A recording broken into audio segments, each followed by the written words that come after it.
Table এটা যে movement আছে কি মুভমেন্ট হচ্ছে হরাইজন্টাল মুভমেন্ট। এখানে দেখো কতগুলো মুভমেন্ট আছে আমি বলেছি, একটা হলো হরাইজন্টাল মুভমেন্ট।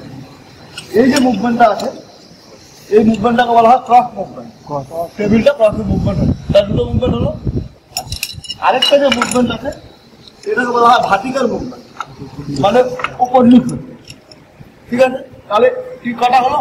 লংজিটিউডিনাল, হরাইজন্টাল আর ভার্টিক্যাল, তিনটে হলো। তাহলে তিনটে মেশিনের একটা মেশিন তিনটে যদি মুভমেন্ট থাকে তাহলে আমরা তাকে বলবো প্লেন মিলিং মেশিন।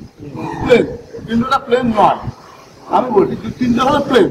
আর একটা এক্সট্রা যে মুভমেন্টটা, সেই মুভমেন্টটা এই যে টেবিলটা, এই টেবিলটাকে যদি আমার অ্যাঙ্গেলে মুভমেন্ট করানো যায় তাহলে তাকে বলা হবে ইউনিভার্সাল টাইপ মিলিং বলো। এটা আমার হরাইজন্টাল অ্যাঙ্গুলার মুভমেন্ট। এবার প্রশ্ন হচ্ছে কতটা ম্যাক্সিমাম যাবে, কতটা মিনিমাম যাবে? মিনিমাম তো 0 সবাই যাবে, ম্যাক্সিমাম হচ্ছে 45 ডিগ্রি ক্লকওয়াইজ এবং অ্যান্টি ক্লকওয়াইজ, এর বেশি কিন্তু যাবে না বাবা। তার কারণ হচ্ছে এই যে জিনিসটা আছে, এই জিনিসটা বা এই জিনিসটাকে বলা হয়, এই জিনিসটাকে বলা হয় কলম।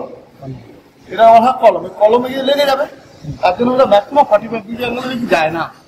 তাহলে আমার চারটে হলো অ্যাঙ্গুলার, ভার্টিক্যাল, ক্লকওয়াইজ আর লংজিটিউড, তাদের চারটে হলো, তার জন্য এটাকে বলা হয় ইউনিভার্সাল মিলিং। তো এবার এই যে জিনিসটা ওঠার পরে আমার একটা স্ক্রু আছে, এই স্ক্রুটা কি করছে ঘুরে ঘুরে ঘুরে ঘুরে ওপরে উঠছে, একবার ঘুরে ঘুরে নিচে নামছে। হলো, আর এই যে জিনিসটা, এই জিনিসটা বলা হয় নি মানে যে আমাদের যে হাঁটু, যে হাঁটু। তাহলে কলম, নি type, horizontal milling machine, universal type milling হয়ে গেল। চোখ কান নাক গলা মুখ সব হয়ে গেল বলা। এবার আজকে আমাদের স্যার যেটা বলবেন তোমাদেরকে, সেটাকে বলা হচ্ছে গিয়ার। গিয়ার তোমরা সকলেই জানো, গিয়ার কি করছে, কতগুলো দাঁত থাকে, এবার খোঁজা থাকে, কোনো ব্যাপার থাকে। গিয়ারের কাজ তোমরা সকলেই জানো যে পাওয়ারটাকে ট্রান্সমিট করা, এটা হচ্ছে গিয়ারের কাজ। এবার সেটা অনেক রকম গিয়ারের বিভিন্ন রকম গিয়ার আছে। আজকে তোমরা যে জিনিসটা দেখবে বা জানবে সেটা হচ্ছে গিয়ার আমরা কি করে কাটি, গিয়ার আমরা কি করে কাটি বা কাটবো। এটা আমাদের প্রথম যে জিনিসটা দরকার লাগে গিয়ার কাটতে গেলে, এই যে দুটো জিনিস আছে, এই দুটো জিনিস লাগে। এটাকে বলা হয় ডিভাইডিং হেড বা ইন্ডেক্সিং। এই যে অপোজিটে যে একটা, এটাকে বলা হয় ডেড সেন্টার বা এটাকে বলা হয় ফুট স্টপ, ফুট স্টপ।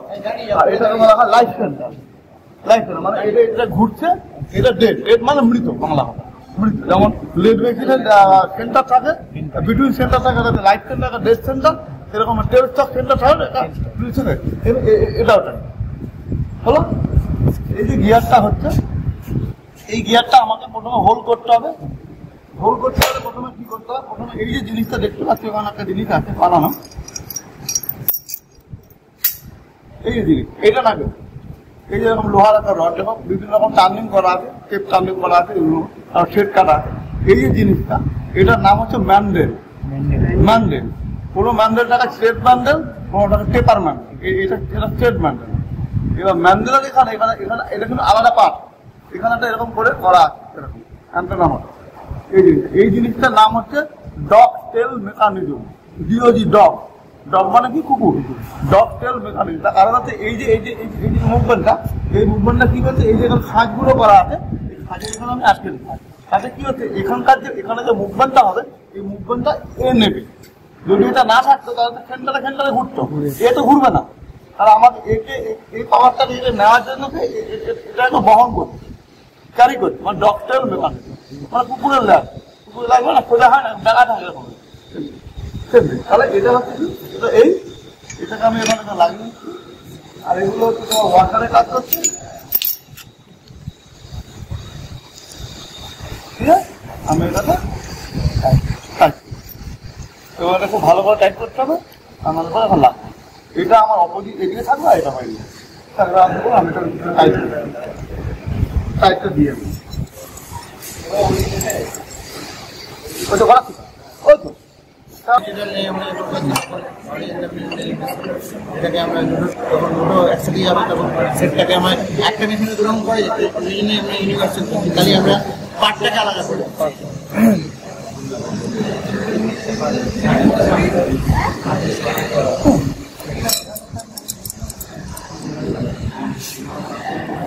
গিয়ারের যে টার্ম কোনো আছে জানা আছে? গিয়ারে ড্রয়িং করানো হয়েছিল, গিয়ারের যেসব টার্ম গুলো।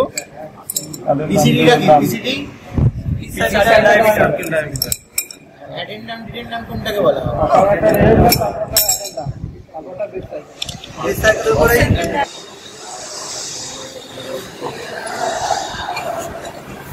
আমাদের এখানে 90 মিলিমিটার ওডি আছে, যে এটা 28টা টিপ কাটতে হবে, 28 টিপ। কিন্তু এত বড় টিপটা এখন কাটা যাবে না, 3টা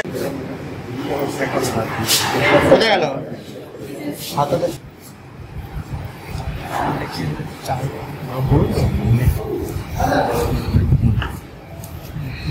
40/n, ঠিক আছে, 40/n, তাহলে n হচ্ছে, এটা আমরা স্পার্ক গিয়ার করছি, ঠিক আছে। n হচ্ছে নাম্বার অফ টিথ, আমি কি বলেছি, নাম্বার অফ টিথ 28টা টিথ কাটতে হবে, তাহলে 40/28, 40/28, তাহলে এটাকে কাটাকুটি করলে কত হচ্ছে, 10 আর 7, 10/7, 10/7 মানে 1.43 বা 42, 10-এর 7, তাই তো। আমার এটাকে এই 7টা দেখতে হবে, আমার এখানে ইন্ডেক্স প্লেট আছে, এখানে এক একটা সার্কামফারেন্সের এগেইনস্টে এক একটা হোল করা আছে। ধরো প্রথমটা কত আছে, 51, 41, 25, এইভাবে দেখো প্রতিটা এখানে এখানে চক দিয়ে দেখো, এই তলায় চকটা দাও, এই চকটা ঘষো, চকটা ঘষো, এখানে নিয়ে হাত দিয়ে ছড়াও, এইখানে লেখার উপরে, লেখার উপরে, লেখার উপরে, বুঝতে পেরেছি, লেখার উপরে, ওইখানটা লেখাটা আছে বলে এদিকটা ঘটো, ব্যাস হলো। এবার দেখো লেখা বুঝতে পারছিস? আপনি জুম করুন স্যার। ওই যে 1 2 3 4 একটা দেখতে পেলাম, ওইটা তো, হ্যাঁ ওইটা এই তো এক দুই তিনটা নয়, ওই এই জায়গাটা দেখ। 5 4 এটা তুলে দাও না, এটা বোঝা যাবে, দেখো এবার দেখো, বোঝা যাবে। এবার দেখ, ঠিক আছে,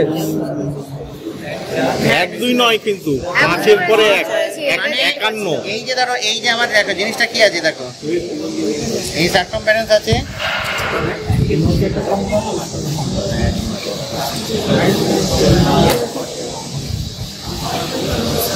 ধরো এইগুলো হচ্ছে হোল আছে, ধরো একটা হোল সার্কেল, এই যে তারতে করা আছে, আস্তে আস্তে এ হচ্ছে, বিভিন্ন পয়েন্টে হোল করা আছে, ধরো এই যে সাপোজ এখানে কটা হোল আছে ওটা লেখা আছে। হোলটা কেন আছে তার কারণ আছে।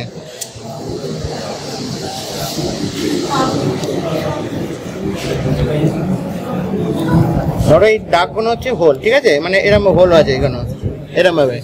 এবার প্রথমটা ধরো আছে 51, তারপরে আছে ধরো 25 আছে, তারপরে 21 আছে, তারপরে ধরো 15 আছে, এরকম ভাবে আছে। আমার এখানে 7 নেই, আমার তোমার যা ক্যালকুলেশনে বেরোলো 7 নেই, তাহলে আমায় কি করতে হবে, মানে এটা 1.3/7, তাই তো, 3/7, 1.3/7 আমার নেই এখানে, তাহলে আমাকে কিছু তো এর মধ্যে আমার কাজ করতে হবে। তাহলে কি করব, ওপর নিচকে লব এবং হরকে আমরা গুণ করব। এইখানে যে অ্যাভেলেবেল আছে আমার, দেখো 21 সংখ্যাটা অ্যাভেলেবেল আছে, মানে 7-এর গুণিতক, তাহলে একে 3 দিয়ে গুণ করব, একে 3 দিয়ে গুণ করব, ঠিক আছে। তাহলে আমার কি দাঁড়ালো, 9-21, তাহলে আমি 9-21 মানে 21 হোল সার্কেলটাকে আমি সিলেক্ট করে নিলাম। ধরো এই সার্কামফারেন্সে 21টা হোল আছে, 1 2 3 4 করে 5 6 7 8 9 10 করে 21টা হোল আছে। বলো না, কে গুণ করবো, নিচেকে 2 দিয়ে করবো, 10 যদি অ্যাভেলেবেল থাকে 10 নিয়ে নেবো, বা 25 যদি অ্যাভেলেবেল থাকে, 25টা অ্যাভেলেবেল আছে, দেখো 25 নিয়ে নেবো, মানে তখন এখানে 2 × 5 হবে, 5 × 5 হবে, যেটা অ্যাভেলেবেল থাকবে। 21 হোল সার্কেল, 21 হোল সার্কেল এখানে কি করছে, এবার আমি এটা সিলেক্ট করলাম, এইটাকে বলা হয় গাইডওয়ে, এটা ক্র্যাঙ্ক পিন, এই পিনটা হোলের মধ্যে যাবে, আর এটা ইন্ডেক্স প্লেট। 40/n কেন হয়েছে, এখানে ওয়ার্ম হুইল আছে, হোল সার্কেলটা নেবো, এইটা ধরো স্টার্টিং পয়েন্ট হলো, যেখানে দেখো লাগানো আছে এটা স্টার্টিং পয়েন্ট, তাহলে এক পূর্ণ মানে এইখান থেকে ঘুরে ঘুরে ঘুরে ঘুরে টোটাল 1 পাক এলো, টোটাল 1 পাক এলো, তাহলে কি বাকি রইলো, 9টা হোল বাকি রইলো। এবার 1 2 3 4 5 6 7 8 9 এটা সিলেক্ট হলো, এখান থেকে কে সিলেক্ট করছে, এখানে গাইডওয়ে এটাকে সিলেক্ট করে দিল, এই যে যেটা আমার গাইডওয়েটা আছে সে সিলেক্ট করলো, তাহলে এটা 1 পাক ঘুরে এলো, আরো 9 পাক হলো, মানে একটা টিথ কাটলো। যখন নেক্সট টিথ কাটবো এইটা স্টার্টিং পয়েন্ট হবে, তাহলে এইটা এক পাক ঘুরে এইভাবে আসবে, আবার এখান থেকে 1 2 3 4 5 6 7 8 9, তাহলে এইটা তখন সেকেন্ড পজিশন যাবে। আবার সেকেন্ড এটা এই কার্ড হলো থার্ড পজিশনে, এটা স্টার্টিং পয়েন্ট হবে, এইভাবে ঘুরবে। আর এই গাইডওয়েটা আমরা উল্টো দিকে নিয়ে যাব, জাস্ট এটাকে আমরা কি করবে, আমরা হোলটা ঠিক মতন আইডেন্টিফাই আমরা করতে পারি, তাহলে নাহলে পরে এরর এসে যাবে। লাস্ট টিথ এবং প্রথমে যে টিথ কাটা হয়েছিল, আমি ওখানে wall thickness gear to vernier calliper আমরা দেখিয়েছি, আমি বলেছি ওখানে ওয়াল থিকনেসের ব্যাপারটা আমরা যদি সব কটা ঠিকঠাক থাকে, ওয়াল থিকনেস কোনো সব কটা দাঁতের ঠিক থাকবে, আর যদি ভুল থাকে লাস্টটা মাছটি মিলবে না। তাহলে এইভাবে আমরা প্রতিটা টিথ কাটবো। পাক ঘুরলে 1.25 উপরে উঠবে, তাহলে 5 মিলিমিটার দিলে আমাকে 4 বার পুরো ঘোরাতে হবে, তারপরে আমরা উঠবে। ঠিক আছে, এইটাই হচ্ছে তোমার মেইন জিনিস, ইন্ডেক্সিংটা। আমি কিভাবে ইন্ডেক্সিং করবো অ্যাজ পার ক্যালকুলেশন।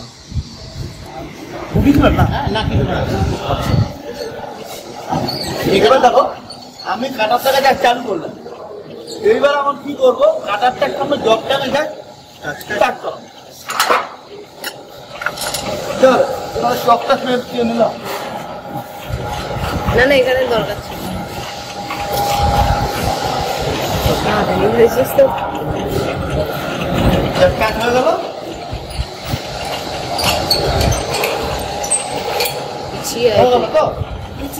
এখানে আমি যে কোনো একটা জায়গায় ডাক দিই, আমি এখন যে কোনো জায়গায়। এবার এখানে বোঝার ব্যাপার আছে, আমার এই মেশিনটা, এই মেশিন পার্টিকুলার এই মেশিনটা একটা রিভলিউশন মানে এক পাকে 1 মিলিমিটার উপরে ওঠে। এবার এটা মেশিন টু মেশিন ভারী করে, আমার মেশিনে হচ্ছে বলে সারা ভারতের সব মেশিনে হচ্ছে জানা হয়েছে। এইবার এর একটা ফর্মুলা আছে, আমি গিয়ারে কাটছি, গিয়ারে ডেস্কটপ কাট কত হবে, এটার ফর্মুলাটা হচ্ছে 2.25 ইন্টু মডিউল। এটা কিন্তু এই যে 2.25 সংখ্যাটা এটা কিন্তু কনস্ট্যান্ট, এটা কিন্তু চেঞ্জ হয় না, একটা করে 3 পাস হবে না,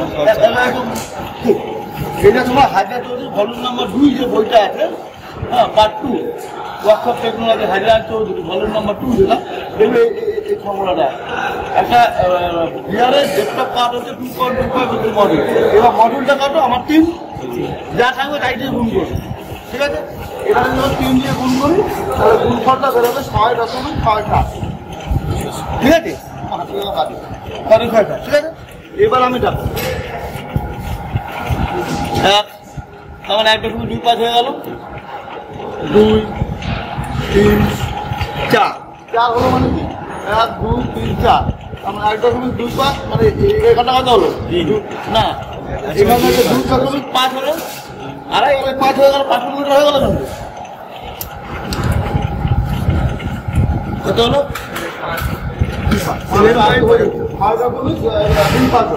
এগুলো থাক, এগুলো থাক, আমি পুরো দিচ্ছি। এইবার আমি খারাপ এটা আমি এটা আমার কোনো কাজ নেই, এবার যা হবে সব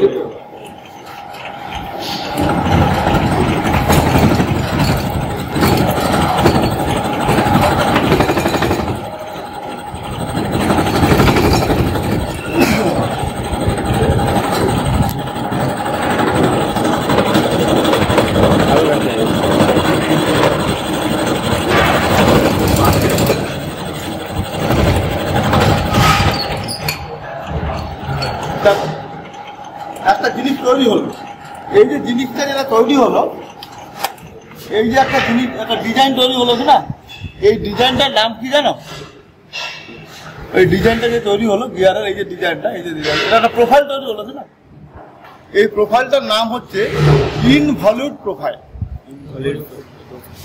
ইনভলিউট প্রোফাইলটা তোমরা জয়েনে এঁকেছিলাম না আমরা, ইনভলিউট প্রোফাইল।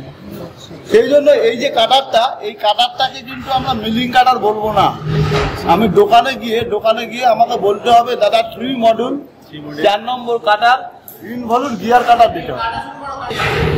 দাদা পুরো করে দিই হয়ে গেল।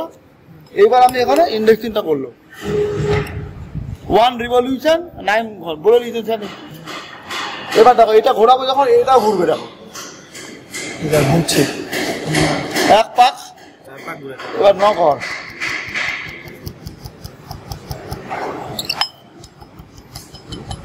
হয়ে গেল। এইবার এটাকে আমি আবার এদিকে নিয়ে গেলাম পুনরায়। পরের বারে আবার এটা করবে। পরের ইন্ডেক্সিংটা ঠিক ওইভাবে সেট করা আছে।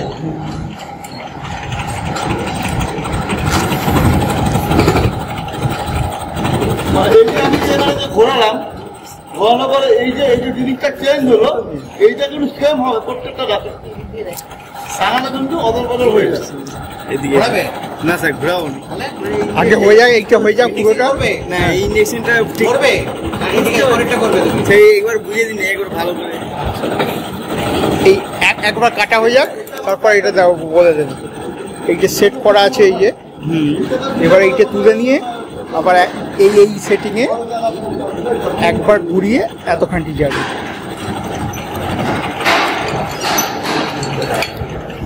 দেখো এটা প্রবলেম আমার 21 হোল সার্কেল সিলেক্ট হয়ে আছে। দেখো এখানে 21 হোল সার্কেল এটা সিলেক্ট হয়ে আছে। এই যে দেখো এখানে হোল সার্কেল সিলেক্ট হয়ে আছে। দেখো 21 হোল সার্কেল, 21 হোলটা দেখো কোথায় আছে। এই 17 এইটা 21 হয়ে আছে। দেখো 21 হোল সার্কেল যেটা সিলেক্ট হয়ে আছে, ভালো করে দেখো। এই যে এটা যখন নেক্সট কাটবে এক পাক ঘুরে এখানে আসবে, তারপর ওই সার্কামফারেন্সে আমার 21 হোল সার্কেল হোল্ড আছে। তো এখান থেকে 1 2 3 4 5 6 7 8 9 অবধি যাবে। 9 অবধি গেলে তখন এটাকে আমরা ঘুরিয়ে দেবো। তাহলে এটা তোমার ফার্স্ট করে তখন স্টার্টিং পয়েন্ট হয়ে যাবে। পরের ঠিক আবার ওটা এক পাক ঘুরবে, 1 পূর্ণ 9 সাল, মানে এক পাক total complete solution. After that 9 hole. আরেকবার করো, করি দেখে দাও। এই করলাম মানে এইবার এখানে বক্তব্য আছে, আমি ঘোরাতে ঘোরাতে সবসময় ক্লকওয়াইজ ঘোরাবো। এবার হয়তো ঘোরাতে ঘোরা দেখা গেল এক পাকের বেশি চলে গেল, আমি আবার রিভার্স টানবো, রিভার্স টানবো না। এই জন্য মাথা ঠান্ডা করে ঘোরাবো। করো করো করো। আরে এক পাক ঘোরাও তো, তারপর ঘুরাবে। আরে ঘুরলাম ভালো ঘোরা। এইখানে গেলে এক পাক হবে, ঘোড়া ঘোড়া এইখানে এলে এক পাক হবে। এখান থেকে শুরু করলে তো এখান থেকে গেলে এক পাক হবে। হালকা কমপ্লেন খেতে হবে।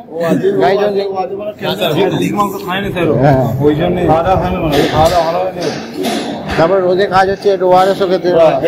এটা হলো কি এক পাক। এইবার দেখো, এবার এখান থেকে আঙুলে না লাগে। হ্যাঁ গুড। এবার দাঁড়া, এবার ঠুকে ঠুকে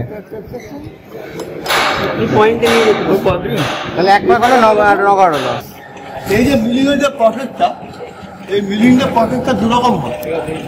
একটাকে বলা হয় আপ মিলিং প্রসেস, একটাকে বলা হয় ডাউন মিলিং প্রসেস। এখন আপ আর ডাউন, আপ আর ডাউন মানে আমরা সোজা কথা ট্রেনে কি বলি, আপ ট্রেন আর ডাউন ট্রেন বলি। তো হাওড়া থেকে ছেড়ে চলে গেলে আপ, হাওড়া রুটে ডাউন। এখানে কিন্তু ব্যাপারটা সম্পূর্ণ আলাদা। আপ মিলিং আর ডাউন মিলিং মানে হচ্ছে, এখন দেখো এই যে ছেলেটাকে ঘোরাচ্ছে, ও কি করছে না, ছেলেটাকে ঘোরাচ্ছে কি করছে, ঘুরিয়ে কাঁটাটা কোন দিকে যাচ্ছে, এইদিকে যাচ্ছে, আর ও টেবিলটা কোন দিকে যাচ্ছে, ওর দিকে যাচ্ছে। তার মানে কাঁটার রোটেশন আর টেবিল ডিরেকশন যদি অপোজিট হয় তাহলে হবে আপ। কি বললাম, কাঁটারটা আমার এইদিকে যাচ্ছে, টেবিল আমার এইদিকে যাচ্ছে, মানে দুটো বিপরীত দিকে, তাহলে হচ্ছে আপ। আর যদি কাঁটার রোটেশন আর টেবিল ডিরেকশন যদি সেম হয় তাহলে হবে ডাউন। এবার এখানে বক্তব্য বলা হয়, অনেক সময় ইন্টারভিউতে আপ মিলিং ডাউন মিলিং বলে না চাকরির ক্ষেত্রে। ওরা কি বলে, কনভেনশনাল মিলিং আর ক্লায়েন্ট মিলিং কাকে বলে, তখন তোমরা আকাশ থেকে পড়বে। কিছু নয়, আপকে বলা হয় কনভেনশনাল আর ডাউনকে বলা হয় ক্লায়েন্ট। আরেকটা ভূগোলটি মাথার বুদ্ধি দিই, কমন দিই, পাহাড়ে ওটাকে কি বলা হয় ক্লায়েন্ট, ওটাকে বলা হয় ডাউন। এই যে এখন যেটা হলো সেটা হলো ডাউন, ঠিক আছে, আপ আর ডাউন। চলো।